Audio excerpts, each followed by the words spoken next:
అబ్రహాము దేవునికి దగ్గరయ్యాడు కాబట్టి డబ్బును జయించాడు. ఈ రోజు క్రైస్తవులు అని చెప్పబడే మీరు డబ్బు మీద నీకు జయం ఉందా? దేవుణ్ణి వెంబడించే వాళ్ళకి డబ్బుతో సంబంధం ఏంటి? డబ్బు మీద పిచ్చి ఏంటి? డబ్బు మీద కోరిక ఏంటండి? నాకు అర్థం కావట్లేదు.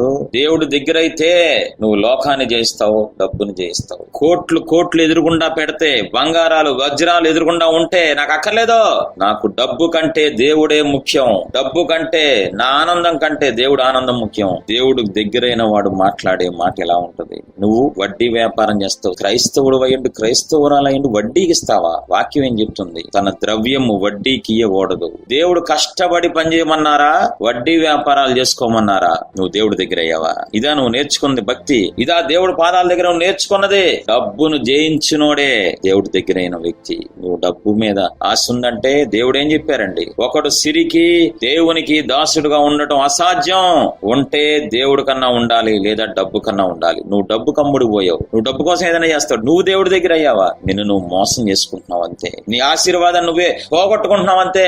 డబ్బును జయించాలి దేవుడు బిడ్డ. క్రైస్తవులు అనే వాళ్ళు డబ్బును పూర్తిగా పెంటతో సమానంగా ఎంచుకోవాలి.